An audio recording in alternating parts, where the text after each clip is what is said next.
General Court Martial drops charge against General Kayihura as Parliament recognizes sports and athletes in Uganda over good performance.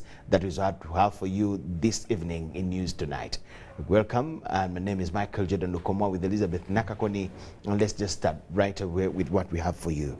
President Yoweri Kaguta Museveni has today met senior army officers from the Uganda People's Defense Forces, that's the UPDF, and the Armed Forces of the Democratic Republic of Congo at State House Entebbe. During the meeting, President Museveni, who is also the commander-in-chief of the UPDF, reviewed the progress of Operation Shuja in the DRC. The meeting is part of the Memorandum of Understanding between the governments of Uganda and the Democratic Republic of Congo to jointly fight the Allied Democratic Forces rebels in the eastern DRC. The UPDF delegation was led by the Chief of Defense Forces, General Wilson Mbadi, whereas the FADC side was led by the Chief of General Staff, Lieutenant General Christian Shiwewe Songesha. President Museveni advised the senior officers to ensure that the forces are close and friendly to the people if they are to win against the hostile forces. President Museveni advised the senior officers to ensure that the forces are close and friendly to the people if they are to win against the hostile forces. The CDF said that the UPDF and FADC should continue to enhance cooperation in defense, especially in the areas of training, and explore available opportunities in the defense industries for the mutual benefit of the two brotherly countries. On his part, Lieutenant General Shiwewe paid tribute and compassion to the UPDF troops who lost their lives and those injured in the battleground during the ongoing Operation Shuja for the benefit of bringing peace. He also saluted Lieutenant General Kayanja Muhanga, the Commander Land Forces, Major General Diko Lum, the overall Commander Operation Shuja, and Major General James Birungi, the Chief of Military Intelligence, for their tremendous work in Operation Shuja.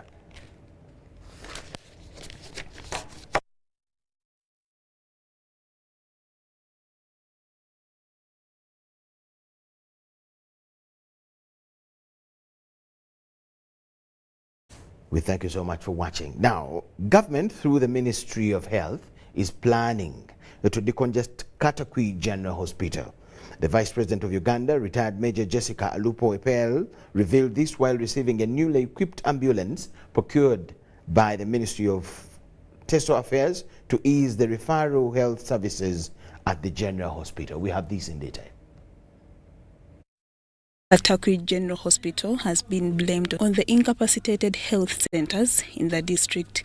Despite the huge number of patients that flock in every day from other parts of the neighboring districts, the hospital has been operating on a single ambulance that had already outlived its lifespan.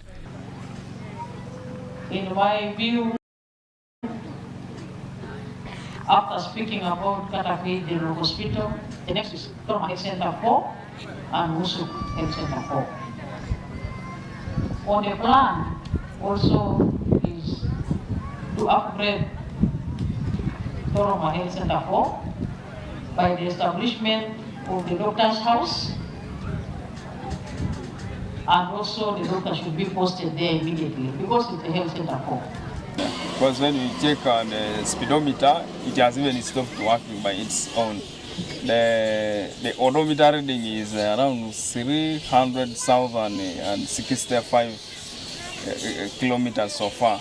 Upon conveying their plea to the Ministry of Teso Affairs, positive response was realized with a fully equipped brand new ambulance. Thank you for your patience, and here in my hands is the file for that ambulance. Please, when you talk to His Excellency, thank you very much for the support he has given me, which has enabled me to run this ministry effectively with the little funds that I have.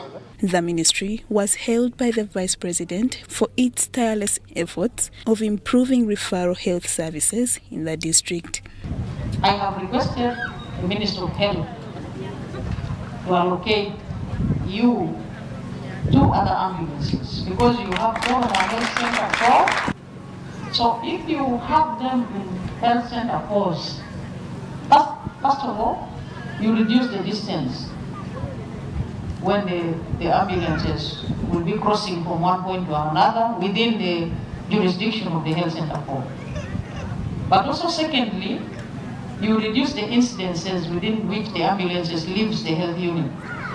Because when the patients of the other health center or the other hospital are sick, the other ambulances works in that side. So you preserve them longer and also maintain them better. Lydia Chomkama, Joseph Okou, UBC News. Prime Minister Robin Anabanja has met leaders from the Greater Luwero and asked them to embrace the campaign of farmer mobilization as a continuation of the president's wealth creation campaign done at regional level. Nabanja says that His Excellency the President wrote to her on May 31st, 2022, outlining 6 policy proposals, among others production to develop the agricultural sector.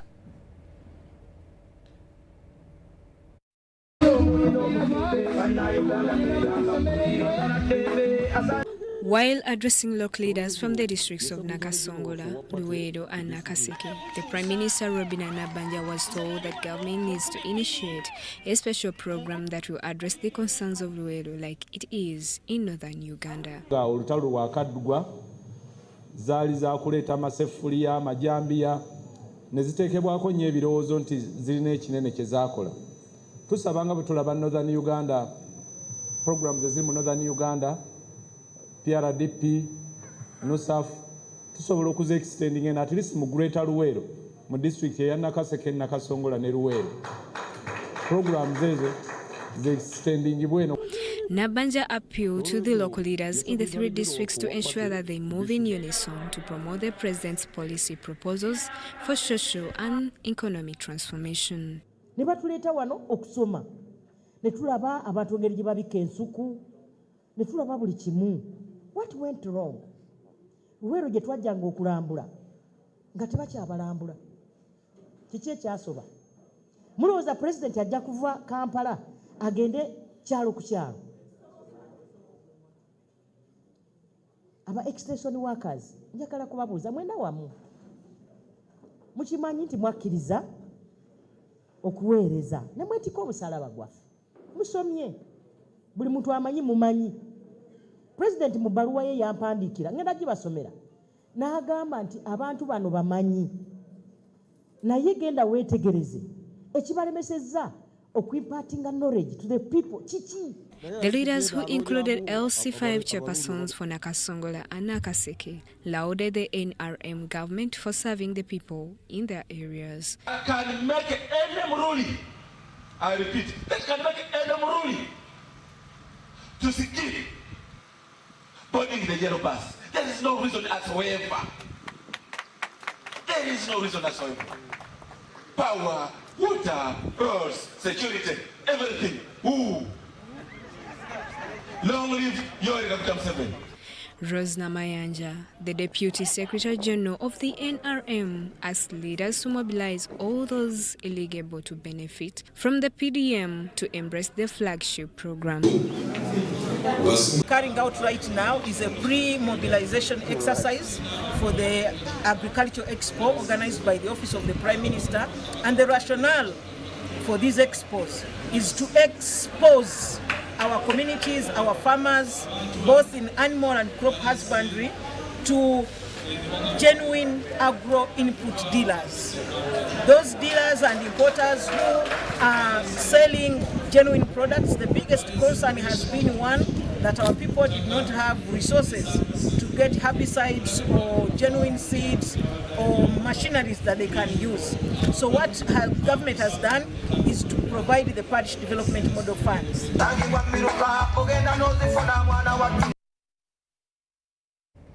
The former Inspector General of Police, that's General Kayihura, has been acquitted of charges of failure to protect war material and illegal expatriation of Rwandan exiles by the General Court Martial in Machinde.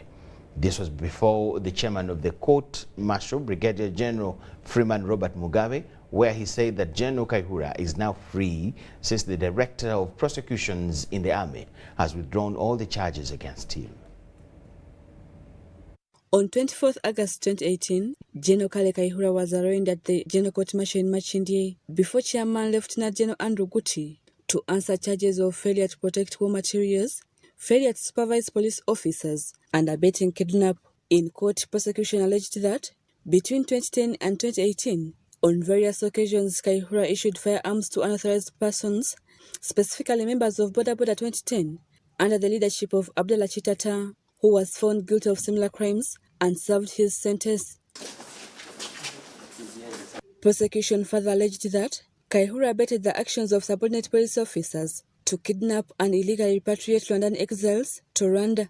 However, General Kayihura pleaded not guilty to the alleged offences and was remanded, although he was later released on bail. Wednesday morning, General Kayihura appeared at the General Court Martial in Machindi before a 7-member committee led by Chairman Brigadier General Freeman Robert Mugabe to proceed with the matter against him. However, in court, prosecution led by Lieutenant Rafael Mugisha and Private Regina Nazara informed court that they have instructions from the Director of Prosecutions in the Army to withdraw charges against the accused, General Kayihura. The accused person, and my lord, this is evidenced by a duly signed nolle prosecute from the Director of Prosecutions, dated 30th of August 2023. My lord, it clearly says that we pray that the charges against the accused person be withdrawn. So pray, my lord.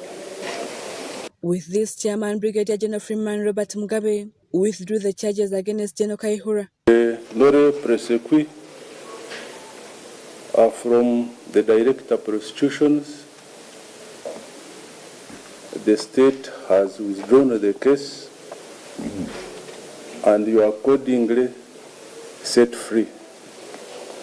I wish you all the best, General. After court, Kayihura was delighted with court's decision.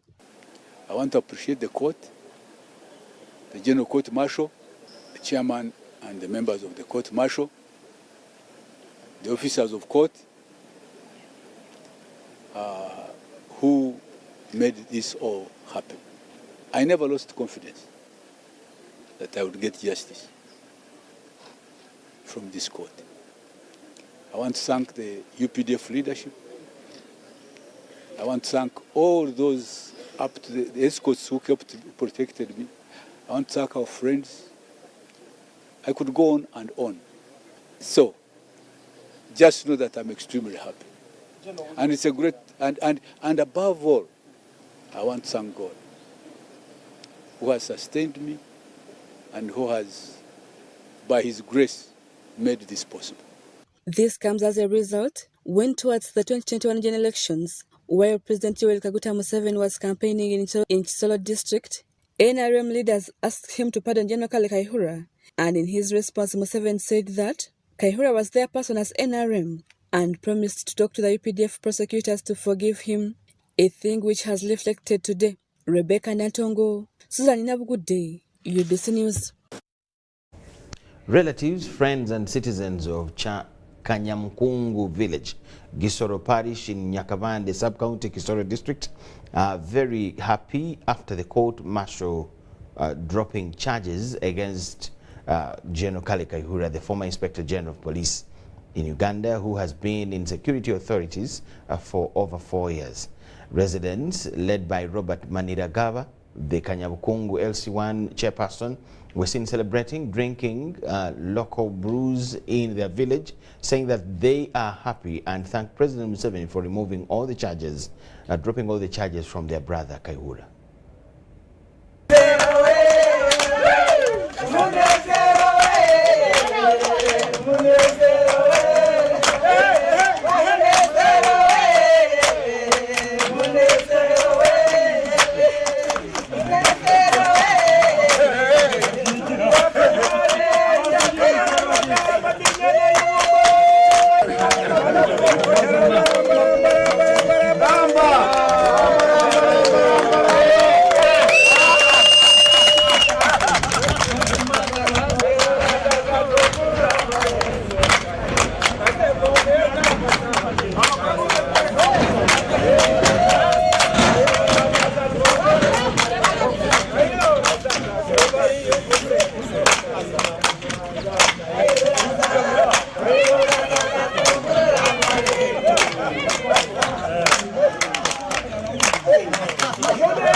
John Kerry was arrested and was put in jail, we felt unhappy. The way he was working for us, we were all really not happy. And now that we hear he has been released out of the jail and that all the cases are out of him, we are so grateful, we are so happy to the current government.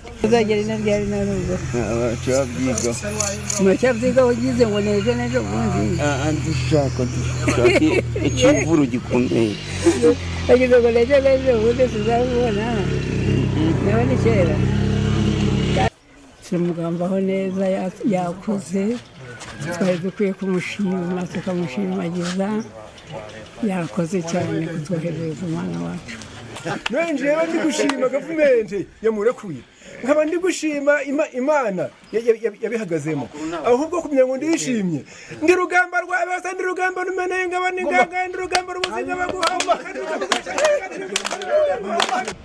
ubwo yabaga ageze hano mu gice cy'iwacu twumvaga twese tunezerewe wasangaga urugo rwe rwuzuye no kubwiyo mpamvu kubera ko bari baramufunze twumvishiye tubabaye cyane twagerageje ko dushoboye dusaba imana kandi imana twumvishije dusaba turayongera gushimira na government yacu yamurekuye kandi turi gusaba kugira ngo naramuka garutse no tuzamukorera ikijaguzo cy'amani kugira ngo n'isi yose ibirebe ko twari tumukunze. Ningenda kusima President Museveni hati ekina bugambira ngo buriya tukamuho bururu 2026 twaje kumushikiriro bururu mbwenu nente niziza kuronda.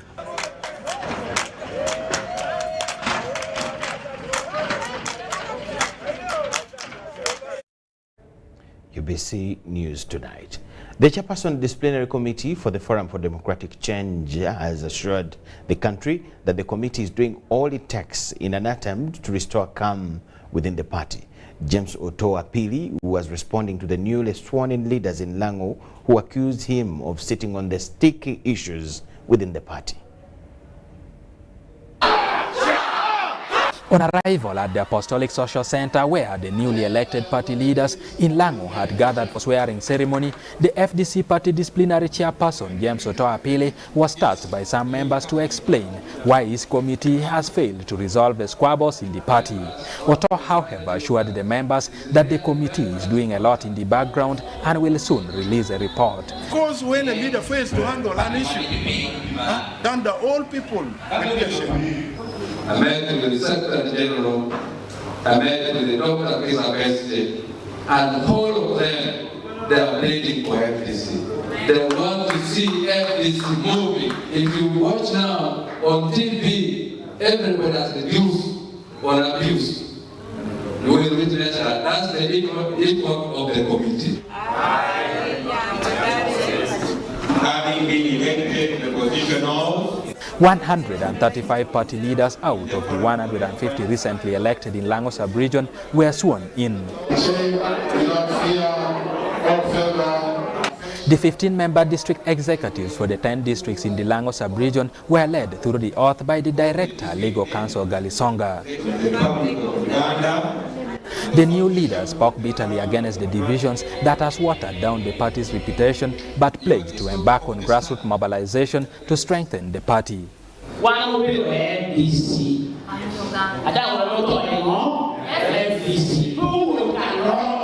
In politics, there are people who will throw stones, there are those who will utter anything for purposes of appealing to the gallery. But for us, we chose the option of going to the grassroots to get the party, the leadership it needs at all levels. And that's why we are here. We're not interested in all these sideshows and throwing of tantrums. What we want is building leadership that will deliver this party and deliver the country. That's all we're looking for.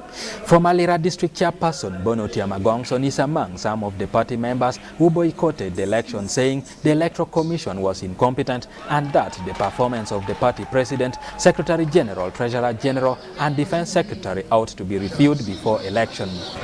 They're overtaken by events, because if you are not elected a member in the National Delegates Council, then you'll have to send your member to come and advance those grievances you have.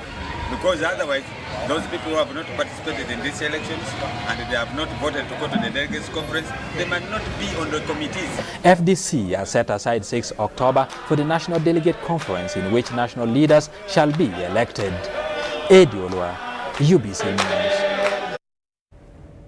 The National Unity Platform President Robert Senta Kyagulanyi has today spent his day in Kasese district mobilizing for his party.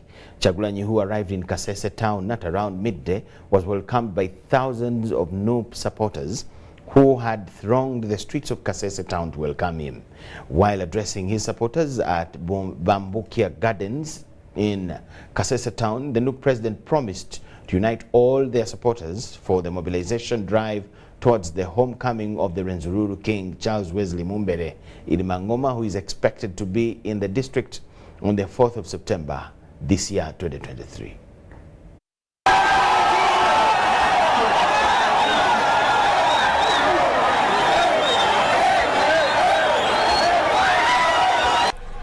While addressing his supporters at Bukumbushe Gardens in Kasese town, the new president promised to unite all NUP supporters for the mobilization drive towards the homecoming of the Rwenzururu King, Charles Mumbere, who is expected to be in the district on 4th September this year. Manyinti waliwo program eyokwaniriza omusinga. Era nga tuli mu kusonda majja. Era njagala basaba mwena buli alina kyasobola akikole omusinga akomeyo nga atavimba nnyo.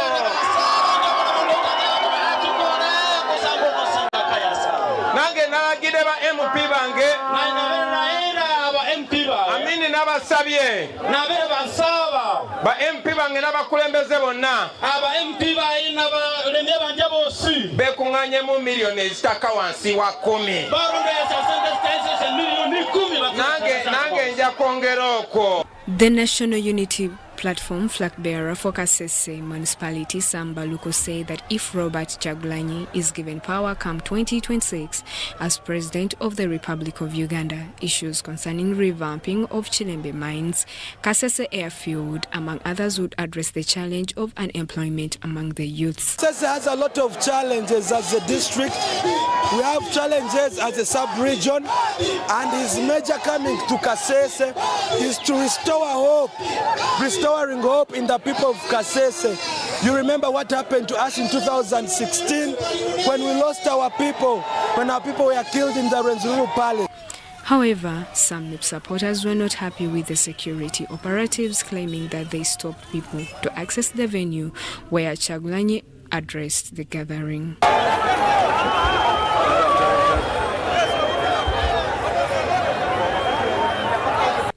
Meanwhile, a section of supporters of Muhoozi Kayihura were seen on the streets of Kasese town putting on t-shirts of Muhoozi to show their solidarity as their president. And we support MK.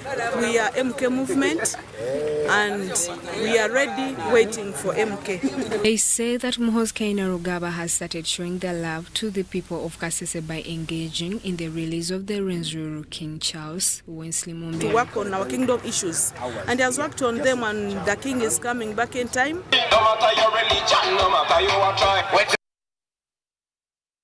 UBC News tonight. We thank you so much for watching. Let's take a short break. We have more on return.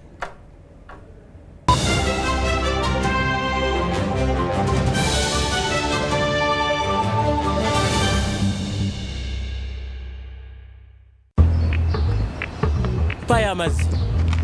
Nsobola okusasula ne momo? No. Ha. Hey, nsobola okusasula ne momo? Ha. Yino merchant code yaffe. Oh. Kirungi. Sebo meka? Ebiri. Nyabo, nsobola okusasula ne momo? Bambi nedda. Ha. Baby, tuve wano. Mukibango okusasula ne MTN Momo kigirako emigaso mingi n'egisingako eri buli omu tekikola makulu okubanga tugirina. Hello, nkimye rent. Nsobola okusasula ne momo? Ha. Yes, osobola. sasula obagula ne MTN Momo olwo tukuddize ssente oleweki ya mwerere kozesa Momo app owanyika *155*3#.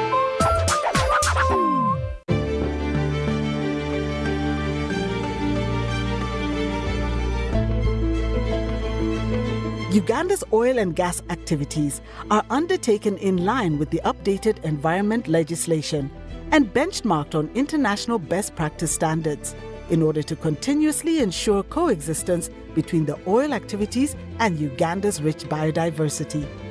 Following the award of the Environment and Social Impact Assessment certificates for the Kingfisher, Tilenga, and East African crude oil pipeline projects, various environmental and social management plans have also been developed to ensure sustainable development of the projects.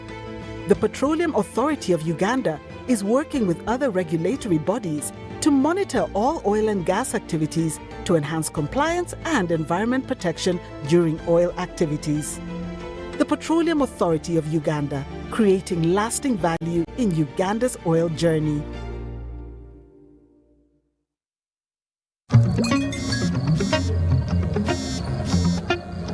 Hello, darling. Hi, Granny. What did you do this weekend? Well, on Friday, I went on a science trip with my classmates to Windy to see the gorillas. Then we watched the Cup final in London.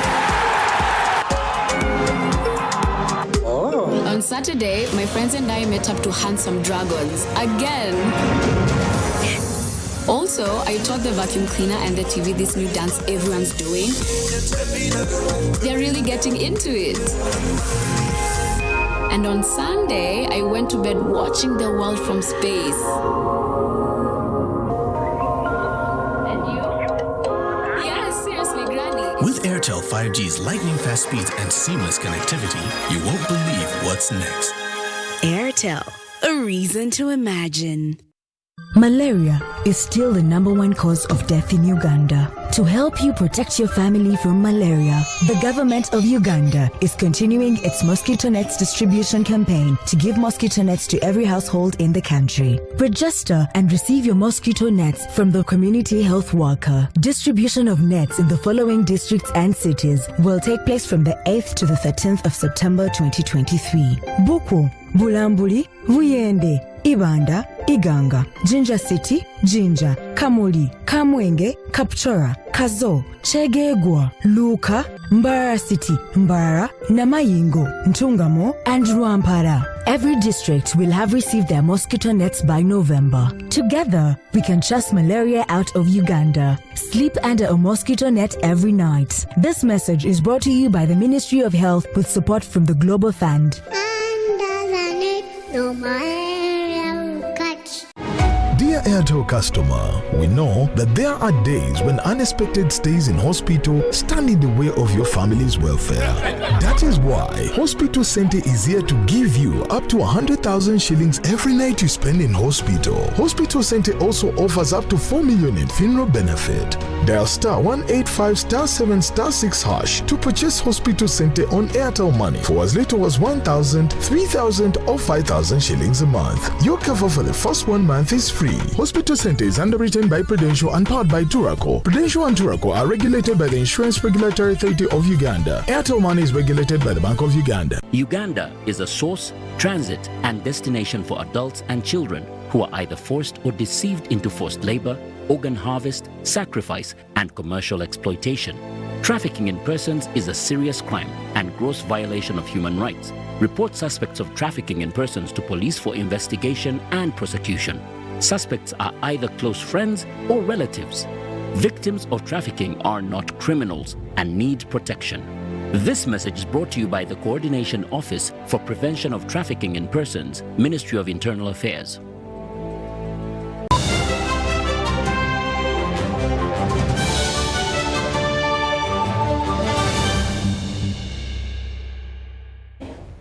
Welcome back from the break, and we thank you so much for watching. Questions have been Questions have been flooding in and out following the setting free of 200 convicts on which criteria was used. The Uganda prison spokesperson Frank Baine now clarifies on which category of inmates was considered for freedom following the presidential prerogative of mercy. Baine says that only minor and not capital offenders were considered after a thorough process was conducted. Article 21 gives a discretion to the head of the state to pardon or sign a death of warrant of a prisoner in that specified category. In this communication is a full list of 200 inmates recently freed by the President of the Republic of Uganda. In it is also former Permanent Secretary, Ministry of Public Service, Jimmy Luamafa. He was convicted for causing financial loss to government worth billions of Uganda shillings. He is above 65, so he was fitting in the category of the elderly. 2, he didn't commit a capital offense. And then 3, he had actually finished 3/4 of his sentence. This has since raised questions on how the entire process was conducted before a pardon was reached. Uganda prison spokesperson Frank Baine cites the necessary legal provisions. Uganda Prison Service prepares a report on reviewed cases of those prisoners, submits to Attorney General. Attorney General sits with the committee, prerogative of mercy committee, because there are 7.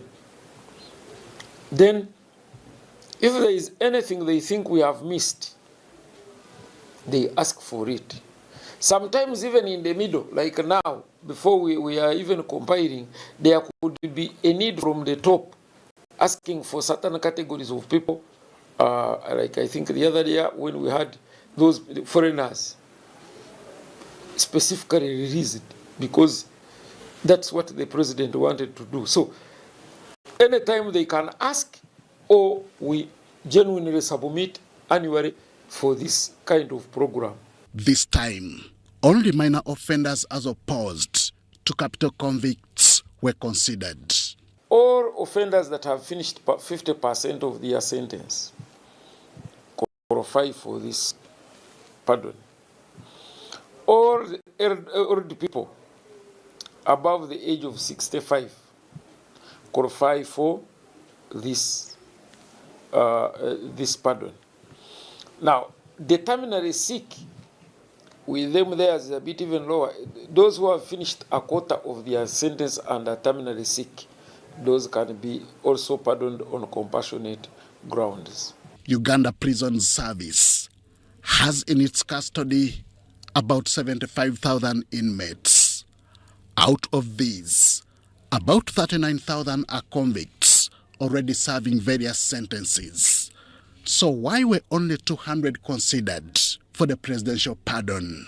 According to the committee, they did not have satisfactory reason as to why they would forward their names, especially on the circumstances surrounding the offenses they committed. As for Richard Arinaitwe, who was convicted for murdering an American volunteer in the late 1990s, here is why he was not considered for the presidential pardon. For the condemned prisoners, you can only appear if you have completed the appeal process. For those convicted to a term of sentence, you must be remaining with less than 6 months.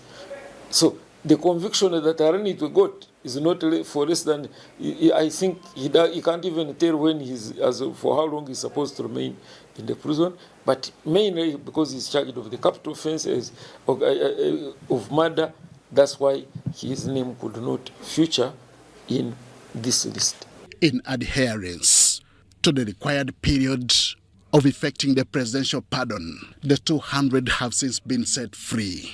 It remains to be seen how more of such inmates will be freed going forward. Henry Okrut, UBC. Parliament has unanimously resolved to recognize the Uganda national senior athletics team for their outstanding performance in the recent and concluded 19th World Athletics Championship in Budapest. The team secured 2 gold medals in the competition, which witnessed Uganda finish in the 11th position out of the 193 countries and the 3rd in Africa. Joshua Cheptegei secured a gold medal after winning the 10,000 marathon, becoming the 4th runner in the world's history to win 3 consecutive titles in the race. And Kiplagat Victor, who also won the world marathon, making him the 5th Ugandan young athlete in the world history to win gold after Dorcas Nzikuru, Kiprotich Stephen, Halima Nakai and Joshua Cheptegei. The outstanding performances define the thoughtful decision by Parliament to okay a decision to appreciate the team through a motion presented by the Minister of State for Sports, Peter Ogwang. The same motion saw a similar spirit of congratulation to the Uganda national netball team, which qualified to participate in the Netball World Cup Camp 2027, scheduled to be in Australia.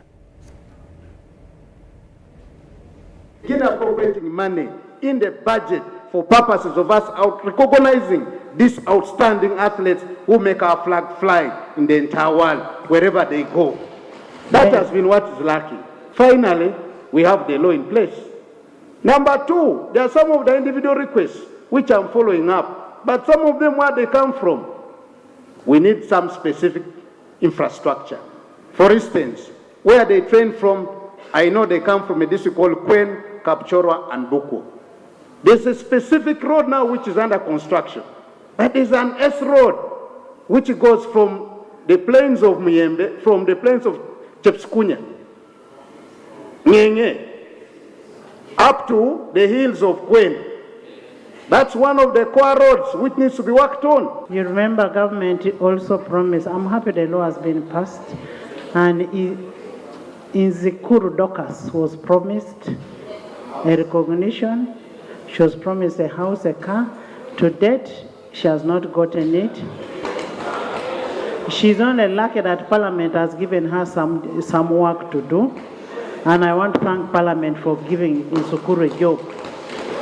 We need to appreciate Isukuru too, as we appreciate the ones that have come now. Right, Honourable Speaker, as a Parliament of Uganda, the best we can do for the sports sector in this country, as far as I'm concerned, are really 3 things. Number 1, having an enabling legal regime. I am glad that this Parliament enacted the sports law, and that sports law is going to go a long way in professionalizing the sports sector in this country. Number 2, Right Honourable Speaker, as Parliament, we can only do service to sports by ensuring that we make the necessary appropriations. The motion, if we only could realize the importance of sports in this country, then it would be a priority among other priorities. Free televised publicity of a nation, Uganda. The whole time our teams, our champions were on the screen, everyone was forced to know and hear about Uganda. I want to congratulate our team. You make our country great. On the ground, they are not there. Yes. Yes.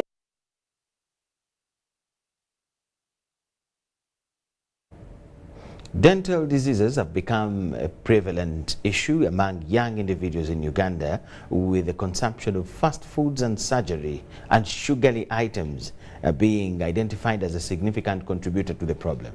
Dr. Byron Yadnik, president of the Uganda Dental Association, shared their insight during a celebration of Pan Dental's 28th anniversary, where advancements in dental treatment were highlighted.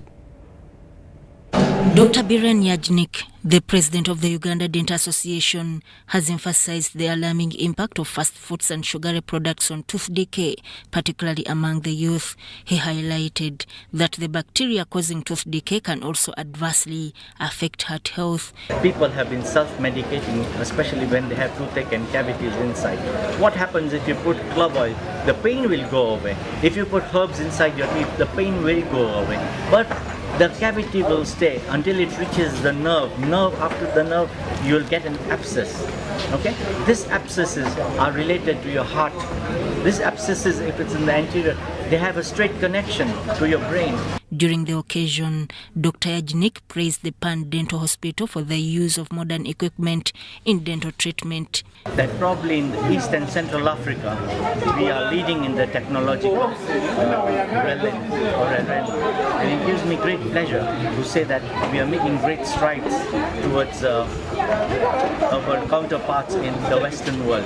These technological advancements have significantly eased the process of treating patients with dental issues. Rodolphe Goldal, the technical director of South African company, by the word of the mouth, stressed the importance of utilizing the latest technology in dental practice. It is making their work so much better, and the technology that they've got and they are receiving, they can do things super efficient. Dr. Tom Mutiabule, the managing director of Pan Dental Hospital in Bokoto, reflected on the past 20 years of providing dental treatment. So this machine is automated. We just put in the treatment signal into the machine and it will design.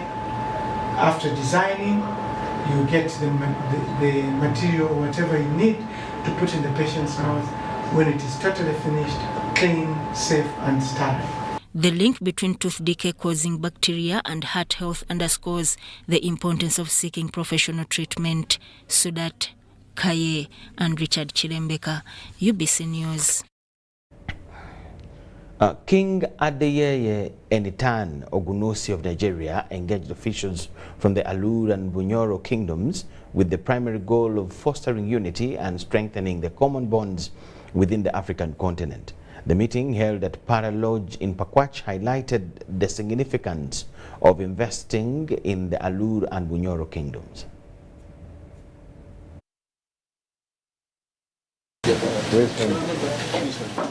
During this event, notable speeches and commitments were made, underlining the importance of establishing shared connections among African nations. His Majesty Oni Adeyeye Enitan Ogunwusi stressed the urgency of African unity and extended warm greetings on behalf of various chiefs and prime ministers. He pledged his unwavering dedication to unifying the entire continent.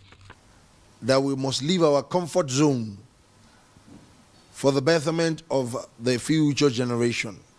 They are fast approaching. Across the entire continent of Africa, 70% are below the age of 35. Are we going to continue to deprive them and deprive that generation of how we can work together? Are we going to continue to destroy ourselves? We're so close to each other, yet we are very far from one another. Prime Minister of the Alur Kingdom, Prince Lawrence Opal Angara, shed light on the rich history of the Luo dynasty. We are interested in partnerships so that we can do commercial agriculture that can benefit our people and give employment to our youths, particularly in the multiplier effects when we are talking about value addition industries. So this is where our strength are.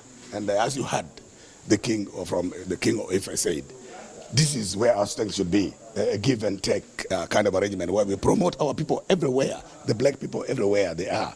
And we should look at Africa as one. The Prime Minister of the Bunyoro Kingdom, Andrew Byakutaga, pledged to further collaborate, solidifying the spirit of partnership and unity that defined the historical meeting. As we've heard, His Majesty the King is moving with a very big delegation of investors. So these investors, we are going to have further discussions after here to interest them in a number of things, a number of areas where investments can take place. As part of the visit, the delegation had the opportunity to tour the majestic Micheal Falls, admiring Uganda's natural beauty. Sudat Kaye, UBC News.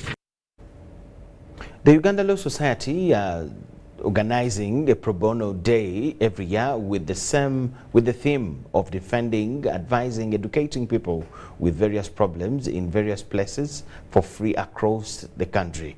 Citizens have been promised free legal services focusing on land, inheritance, property, child and custody, matrimonial law, credit and civil cases related. What we have found in Nakasero market is not that very many people know their rights. They also don't know how to go about the law. They didn't even know that this was a service offered in Uganda. So now us sensitizing them and telling them that no, this is something that happens in Uganda, you can actually receive help, has helped us give them more light, and us, also as an organization, it's going to help us help them better. So our theme for this year's Pro Bono Day is understanding succession as a process to protect property and as a means to end conflicts in families. Now, under this theme, we are going to teach people how to make wills. We are going to tell you about succession. We are going to teach you about succession, both intestate and intestate. But we are not only going to stop at that. We are going to help people in very many cases. If you have a land issue, if you're fighting over property, if you have family issues, be it custody, if you have a criminal case going on, we are going to help you in all those matters. And when we help you, when we open for you a file, we don't stop at opening a file on that day. We continue, we carry on the matter until it ends. And the best part of it is at no cost. We are targeting the markets because there are very many vulnerable people in this area that cannot afford to pay lawyers, or at times lawyers extort them, or there are very funny people that extort them and lie to them about these things, but never help them achieve justice. And we also understand that at times legal services have exorbitant prices. So we want to help them because at times they are not able to meet these costs. We'll now go to regional trade. And Uganda is hosting a 2-day East African Trade and Investment Summit to discuss and review challenges that have been affecting regional trade and the way forward. We have details to this. The affiliation of the National Social Security Fund with the International Social Security Association is projected towards the realization of the fund's strategic ambitions of extended inclusion. It is to enhance excellence through professional guidelines and harmonize international social security agenda. There is no better time for the East African Social Security Funds to work together to bring more and more people into the social security net, because we are facing similar challenges. For instance, our population is young with a different mindset. How do we convince these young people that saving willingly for the long term is worthwhile? NSSF acquired a vote of hosting the Eastern Central African Region Liaison Office, and Faith Acheng crowned Liaison Officer. So officially, NSSF Uganda is now the host of the Regional Liaison Office, and Faith Acheng is the new Liaison Officer. We welcome the challenge to advance the social security excellence in terms of the actual concept of social security, but also the context and the competences that will be required to extend the frontiers of social security as we know it. The fund is to leverage on this position to embrace modern social security technologies in the dynamic human resource management environment. In addition to that, is going to be policy that governs and controls and manages all activities within the digital superhighway. The second point is the development of entrepreneurial skills, digital skills. Why? Because everything we are doing is embedded in digital and analytics to guide decision making. While crowning the region liaison officer, the Secretary General of the Association, Marcelo Cayetano, commits on the harmonization of social security policies towards desirable standard. Is that the legislation can be improved in order to give access to people, because there are some countries, for example, in which some groups of the population are excluded, not by purpose, but the inclusion of social security is just for some specific groups of people. So this is the very, very first step, to have the law, to have legal instruments in which guarantees coverage to everybody. The State Minister for Elder Persons, Gidudu Mafabi, challenged fund managers to adopt short and long-term innovations, attracting informal sector for sustainability and fund expansion. As government, we shall have to sensitize the employees, the employers in the informal sector, and show them the merits of having social security funds saved for their employees, and the employees also to get organized within the areas where they work, and also form association of many informal sectors and put pressure on their employees to make sure that yes, they accept this as a way and a part of the package of employment. The International Social Security Association is the world's leading international organization for social security institutions, government departments and agencies, and it promotes excellence in social security administration through professional guidelines and enable its members to develop dynamic social security systems and policies throughout the world. Abdul Nasser Lowama and Rogers Komagum for UBC.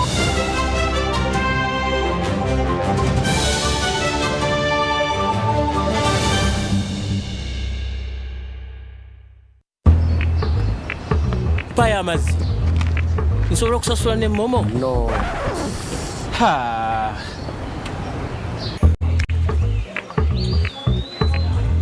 nsobola okusasula ne momo ha yino merchant code yaffe kirungi sebo meka ebiri nyabo nsobola okusasula ne momo bambi nedda ha baby tuve wano Mukibango okusasula ne MTN Momo kigirako emigaso mingi n'egisingako eri buli omu, tekikola makulu okubanga tugirina. Hello, nkimye rent nsobola okusasula ne momo ha yes osobola sasula obaggula ne MTN Momo olwo tukuddize ssente oleweeki ya bwereere. Kozesa Momo app obanyiga *155*3#. At Timex Nutrition Center, we advise you on the right foods to eat, exercise profile to adopt, and lifestyle strategies which are compatible to your blood group and genotype. This empowers your body to prevent and treat many diseases like diabetes, blood pressure, arthritis, ulcers, obesity, and many others. For more information, find us at our head office in Kampala on Nassa Road, Conrad Plaza, 2nd floor, or call 0758 819 952 or 0778 288 361. We also have other branches in Bara and Jinja. Upgrade your lifestyle with the all-new entry-loaded Chillax voice bundles. Now, call all networks in Uganda with Chillax voice bundles. Call all networks, no expiry, no worries. Dial *100*1# and select call all networks. Airtel, a reason to imagine.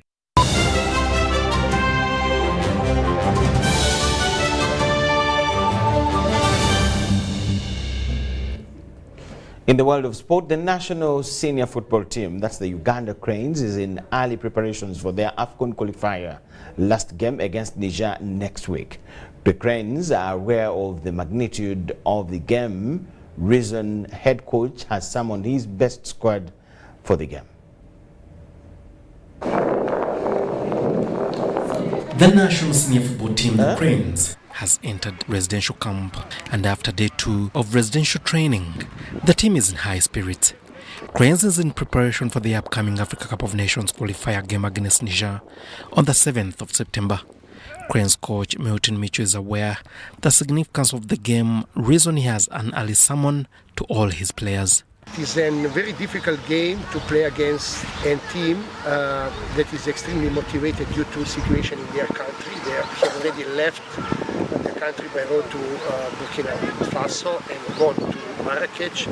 They are preparing there, all their professionals are joining them, and small details are deciding, believing in the players, the best what we have at present competitive.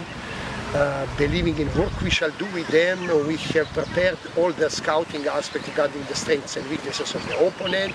Cranes entered residential camp on Monday at Cranes Paradise Hotel in Chisasi and will be expected to fly out to Marrakesh this weekend. The emphasis was about how to play, start the game, to play from behind, to go and look for the way we have to score. Uganda Cranes will not be with Captain Emmanuel Okwi, who picked up an injury, but however, 3 forwards in Fahad Bayo, Basangwa Richard and Sebofu Frank await to fill the gap. Cranes will have a series of friendly games with local clubs before Micheal settles for his final squad to travel. The Cranes need a win and hope that Tanzania lose away to Algeria to secure a place in next year's AFCON finals in Ivory Coast.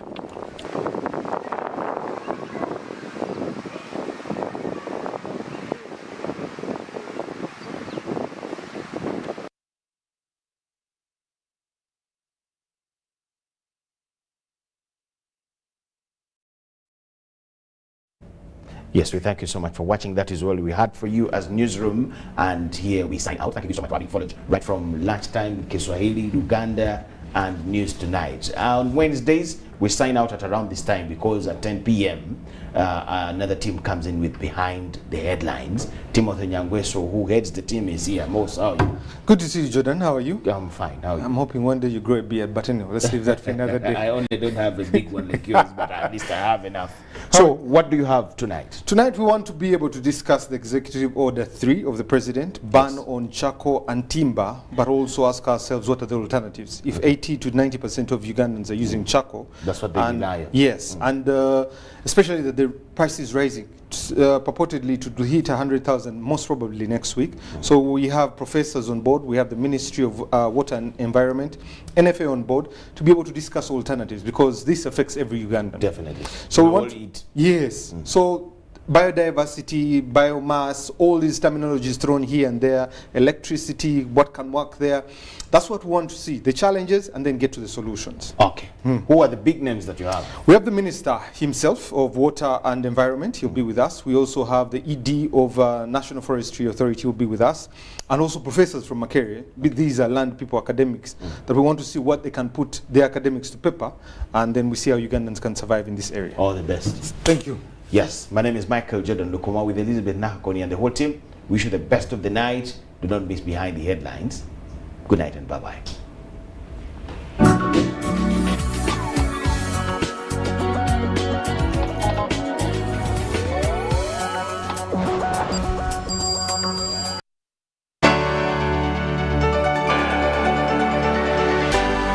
UBC, inspiring Uganda.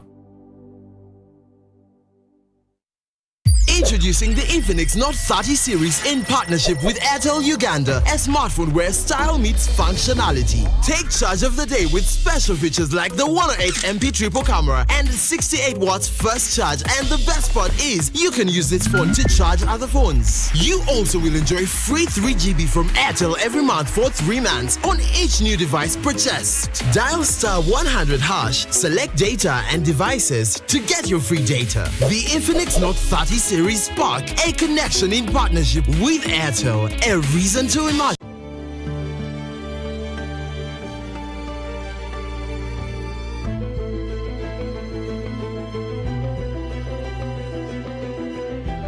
Uganda's oil and gas projects are providing opportunities for Ugandan businesses. Between 2017 and 2022, 40% of the 3,800 procurements worth $4.4 billion were awarded to 460 Ugandan companies. This includes 41 community-based companies that have been awarded contracts worth $2.3 million. In order to be contracted to supply goods and services for oil activities in Uganda, entities must register on the National Suppliers Database. Over 2,300 entities are registered on the National Suppliers Database. Registration is free. The Petroleum Authority of Uganda, creating lasting value in Uganda's oil journey.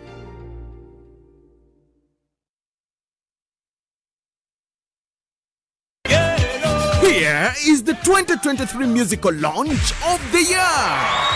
16th of September 2023, Kololo Ceremonial Grounds will be the only place to be, as the whole of Uganda will gather to witness the Museveni Awoma musical launch by Eman Sereko, also known as Munamasaka. Don't miss all your artists, comedians, stage and movie actors, members of parliament, ministers, leaders at different levels, led by the Right Honorable Premier Robin Nabanja. The chief guest of the day will be the one and only Sabalwanyi Jajamwami, His Excellency Yoweri Kaguta Museveni. All at a free entry at Kololo Ceremonial Grounds on the 16th of September 2023. Do not miss. Nibanyita kana yinita says Nwagaba, commercial officer, Abantungamo District Government. I am Sez Nwagaba, the commercial officer for Ntungamo Local Government. I express my gratitude to God for this platform and the Emyuga initiative brought to us by His Excellency Yoweri Kaguta Museveni, as it has positively transformed the lives of the people in Ntungamo, whom I have known for a long time. When you visit the beneficiaries of this program, you can easily witness the significant positive changes in their lives. The audit report demonstrates that despite their leader being deaf and blind, profits are being made, highlighting how this program has actively engaged and evolved every individual. Initially, we received 2,650 million Uganda shillings. Each constituency received 530 million Uganda shillings. I would like to express my gratitude to this platform for providing us with the opportunity to share information about the Emyuga program. Our special thanks go to the President for initiating the program, and additionally, I would like to mention that there are numerous similar projects in Rubare and Ntungamo. In the Pearl of Africa, two nations unite to strengthen their economic ties and explore new horizons. Welcome to the Uganda-South Africa Trade and Investment Summit 2023. We are very happy to partner with the government of Uganda in hosting this important summit. So this summit will be heart to heart, person to person. I see it as buyer-seller session. One of the things that we're really looking forward to be able to get out of this summit is that convergence as the two countries interact, which I think will catalyze and catapult the different verticals that we're looking at. This summit does provide an opportunity for us to, number one, showcase the opportunities Uganda has to offer. The insights that we are going to get from the summit will be able to broaden or will be able to foster us to tailor better solutions.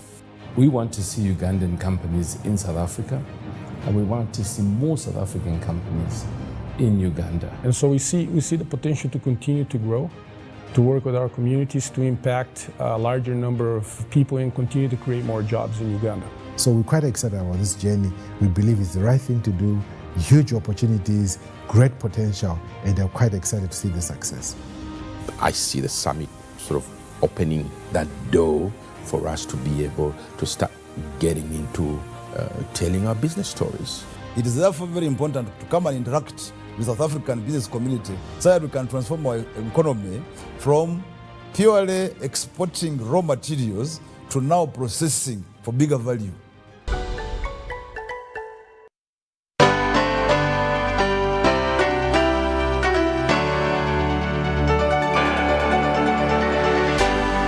UBC, inspiring Uganda.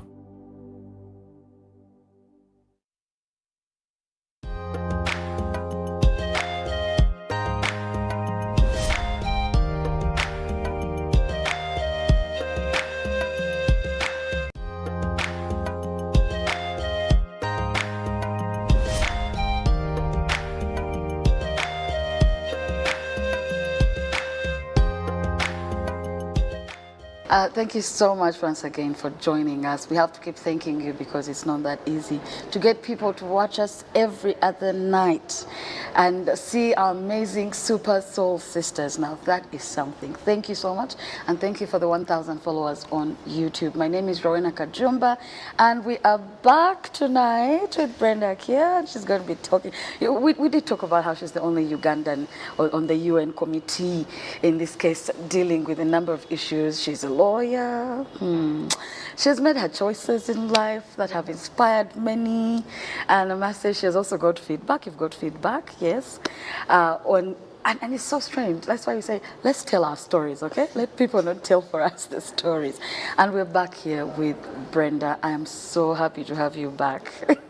And we're going to talk more and more and more about the work, of course, that the work that Brenda does. And obviously, we'll be looking at a recap of what we had the last time we were here with Brenda. And I enjoyed myself. I don't know about you guys, but I enjoyed myself. What I really treasured so much was the fact that I told you my mom started upgrading. She taught me in P5.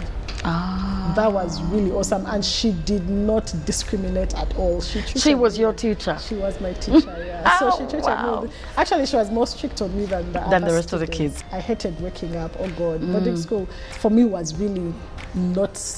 I wouldn't do it again. And of course, she's the first to represent us as a country in the UN committee. My mom passed, and it was before the final exams. By Wednesday, I don't think I'm going to be alive. I'm going to be dead.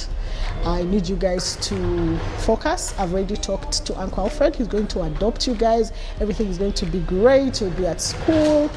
Uncle Alfred got this covered. So don't worry about anything. All I need for you guys is to stick together, continue working hard, and dream big. And this is when you're at Our Lady? Yes, in S4 towards exams.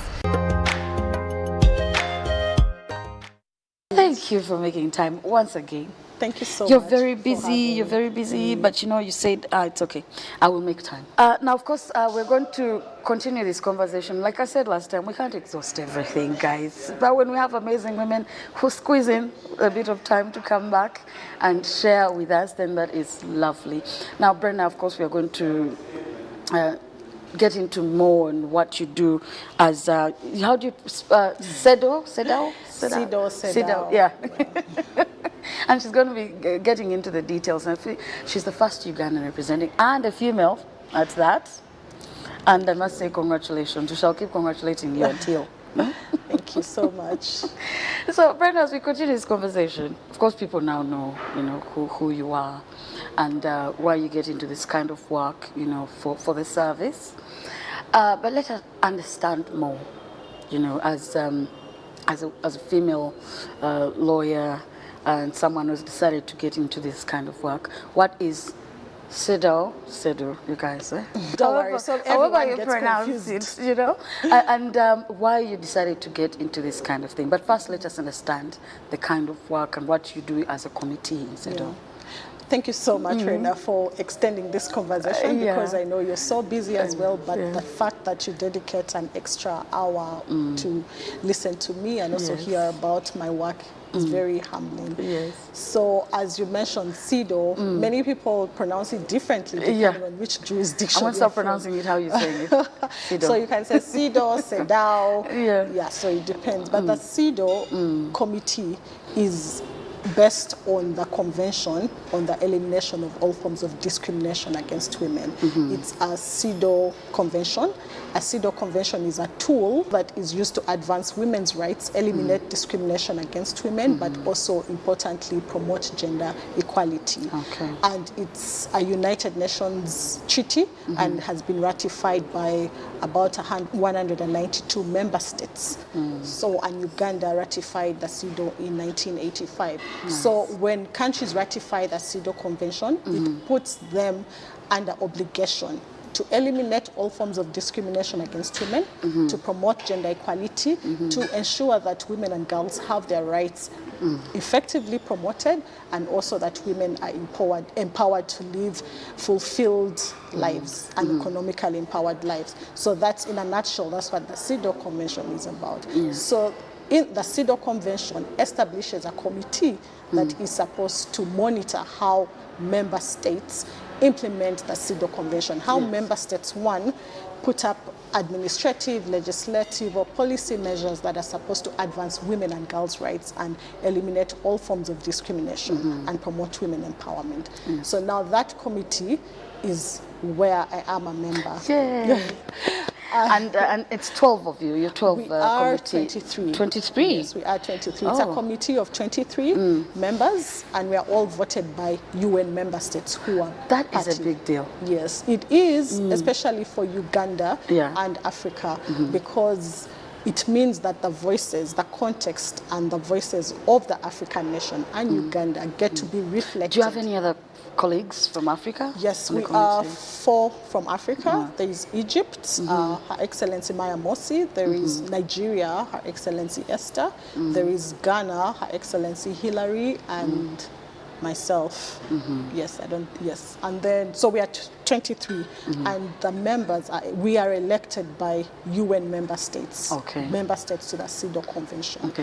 And you go through an entire campaign. It's a process of about 1 to 2, 3 years, depending on your country. That is, wow. Yeah, it's a long process because remember you have to go through Uganda. Your country has to nominate you, and Uganda has to receive different applications. Yes, and then after you go to the African Union to seek the endorsement, because Africa doesn't want to send an entire team of Africans. They want to select people their to best represent. 4. Yes. That when you go to the United Nations for the election, the final round, the votes are maximized. Yes. So that's why the African Union endorsement. So why it's important to get the African Union endorsement is because you go with about 54 votes. Ooh.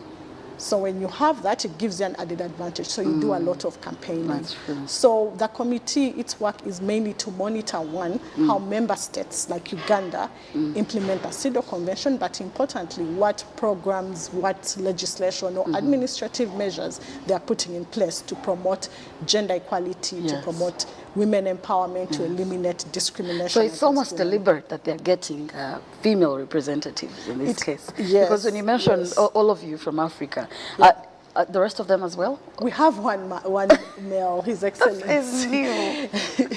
Salvarov. To have a team of just one male, that's interesting. And the CEDAW committee is big on balance and saying that men perspectives are also important in this. But again, as I mentioned, why this was very significant and important for Uganda is, in Uganda, we have had a lot of advancement on aspects of women equality, women and girls, gender equality, women empowerment. We're having women in parliament. We're having the quotas where we say every district must have a woman representatives. Yes. We are seeing more and more women and girls having their rights respected. However, we still see the challenges. We still see the existing gender inequalities, the stereotypes that continue to exist that undermine women and girls and consider that women and girls are inferior to men. And when it's spoken about, then we're going against what we call the culture today. Exactly. You're spoiling our women. You're spoiling our girls. You're spoiling our women. You're being too feminist. I just found out the other day that feminists, the term feminist is being used as an insult today. That if you said something and a man goes, "You're a feminist."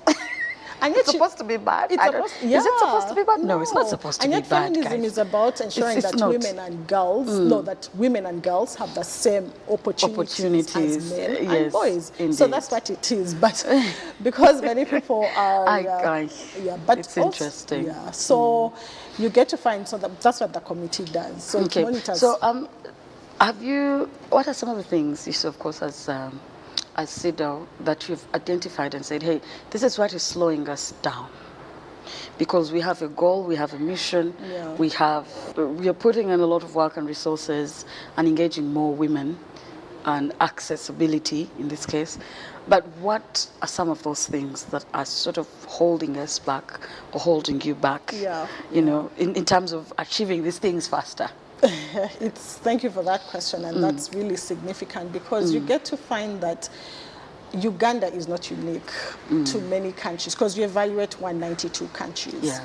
And you get to realize the aspects that are undermining gender equality or women and girls having equal opportunities with men are literally almost the same everywhere, especially on the African continent. The aspect of the gender stereotypes, where we feel that are all mostly perpetuated by cultural norms, where you find that in some cultures, men are considered superior to women. Women should not go to school. I'll give you just even our statistics in Uganda, where we can see the gender inequality. And also, this is where I must mention my very important work with the Uganda Association of Women Lawyers, FIDA Uganda.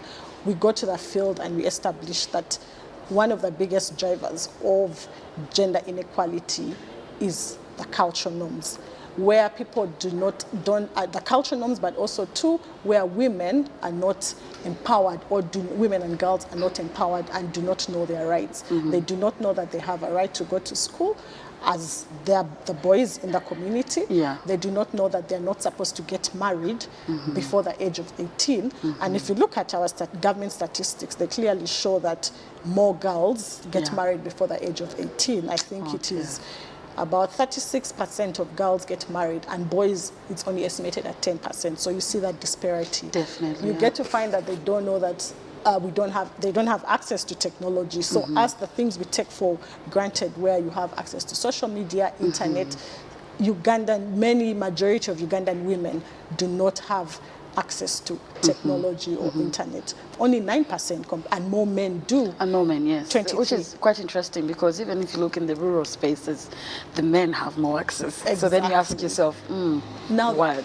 The most really heartbreaking thing is the fact that you find that majority of the workforce in Uganda, 70%, is employed in agriculture sector. Yes. But when you look at how many women own land or have access to control or to own the land, in which even just the produce that they grow in agriculture, only 23%. Wow. All of it is owned by men. And remember, they're also Or if not, then the men are in charge of, they're like the middlemen now, they're the faces of... Exactly. And then remember, the women are not, many cultures continue to promote the aspect that women and girls can't inherit land. Yeah. So you find that inequality, and land is both a productive resource, and then land is also a financial, because you can go to borrow money on a loan in terms of use land as security, but women don't have that access. So all that inequality. What you're pointing out is true. I have a very lovely young lady at home. She's Martha Agudo, and she says, you see, I went back home for Christmas. I was quite disappointed. And she'd be there, when she'd just come, she'd say, you'd be there and you hear women crying when it's harvesting season. You'd hear women crying, women being beaten by their husbands in the neighborhood, when the women are the ones who've grown that crop, harvest season, while the men have been waking up every morning to drink malwa. Exactly. They come and say, woman, where is the money? Now, you see, you talk about, which is something very interesting, because even at FIDA Uganda, when you go to the field and we are working on issues of economic justice, you get to realize that exactly what you've said is the same in all regions, most regions in Uganda. The women they garden, they plant, they do everything. Then when it's time for harvesting and selling, it's the men who come and take over. So, which means they don't have money. I know this affects women a lot and girls, because now this money the products you should have sold will give you money to be economically empowered, to access health care, to access school, to take your kids to school, give them clothing. So you see how all the fact that women are not allowed to own property or allowed to inherit or allowed to have equal opportunities undermines their ability to enjoy other rights like education. I'm enjoying this. I see. You tell us to discuss women issues. Let us discuss them now. Let us discuss them. I love what you brought up there, because it's very interesting that we are having a lot of men today saying that women are hiding their properties. You just find out the next day your wife has land, your wife has a house somewhere, rentals, because if you're having people in the rural areas, or not even the rural areas, you'll be shocked. The place is very close. They're towns. They're close to, but if women are growing crop, the harvesting season, and the man comes and says, give me the money, she's going to be forced to hide some, you know, in the bra and then says, this is all I made. You get? Because if we consistently do this, there's going to be a huge problem. I think that's what brings me to my next question. Have we not done enough, or have we not involved the men in this conversation? Well, it depends on which spectrum of feminism you're at. Because some feminists I keep telling for these types of we should not include men, let them handle.